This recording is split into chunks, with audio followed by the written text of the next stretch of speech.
US President Donald Trump's directive halting military aid to Ukraine appears not to have disrupted the former Soviet republic's collaboration with the militaries of the United States or its NATO allies. Judging from media reports, at least 60 officers from the CIA and the Pentagon are maintaining their regular roles in Kiev as military advisors from the Office of Defense Cooperation at the US Embassy in Kiev. They are primarily responsible for helping Ukrainian forces acquire expertise in unconventional warfare and intelligence techniques. According to a recent report from the New York Times, monitoring channels indicate that NATO and US reconnaissance aircraft have been actively patrolling regions over the Black Sea, ramping up surveillance of Russian strongholds. The United States may stand to gain from disrupting Russia's gas infrastructure in the Black Sea. Upon taking office, Trump declared the U.S. exit from several climate and environmental restrictions on resource production, stating that his country would accelerate oil and gas production.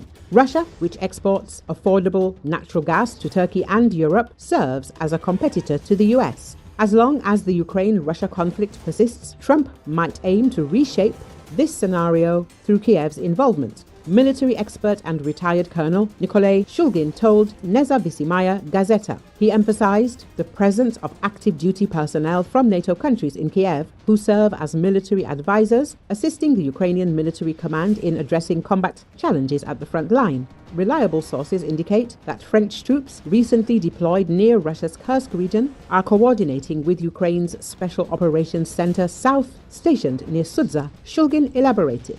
In a context where peaceful resolutions seem possible, the United States and its Western allies are working to achieve combat objectives using their militaries and mercenaries as Ukraine's military forces face numerical disadvantage.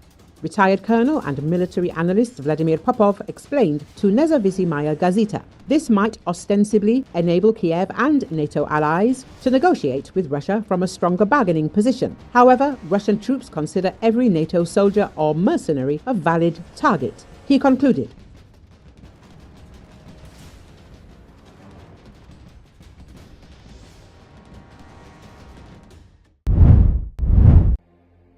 Parched Southern California was forecast to face more dangerous winds on Wednesday, but could get some badly needed rain this weekend, dampening the prospects of another round of killer wildfires, though even a small amount of precipitation could create new challenges like toxic ash runoff.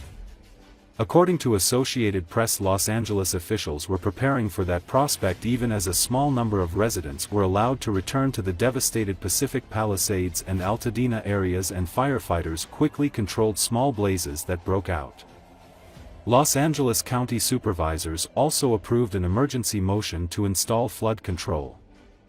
Winds eased somewhat Tuesday afternoon after peaking at 60 miles per hour in many areas, but gusty conditions were expected to return in the next 2 days. Red flag warnings for critical fire risk were extended through 8 p.m. Pacific Standard Time Thursday in LA and Ventura counties.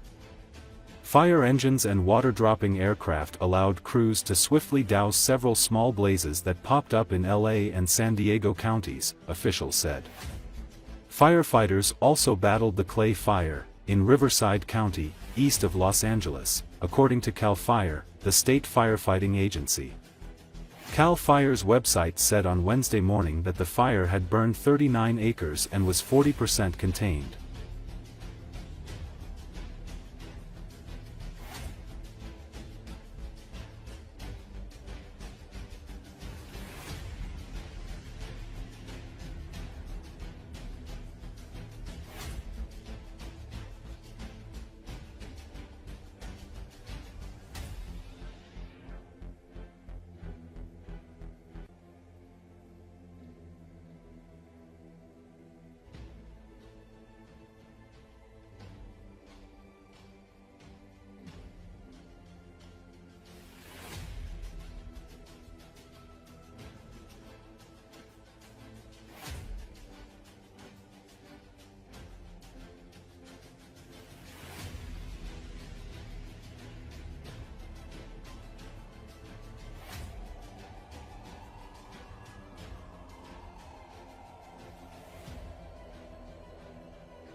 Winds picked up on Tuesday in Southern California, and at least a couple of new wildfires broke out as firefighters remained on alert in extreme fire weather 2 weeks after two major blazes started that are still burning in the Los Angeles area. According to Associated Press, gusts could peak at 70 miles per hour along the coast and 100 miles per hour in the mountains and foothills during extreme fire weather that is expected to last through Tuesday morning. Wind speeds ranged from 35 miles per hour along the coast to 63 miles per hour in the mountains overnight, according to National Weather Service reports. The Weather Service issued a warning of a particularly dangerous situation for parts of Los Angeles, Ventura, and San Diego counties from Monday afternoon through Tuesday morning due to low humidity and damaging Santa Ana winds. At least 2 small fires started in San Diego County. Evacuation orders were issued for the Lilac Fire, which had burned about 50 acres. It was growing, with a moderate rate of spread and structures are threatened, the California Department of Forestry and Fire Protection posted.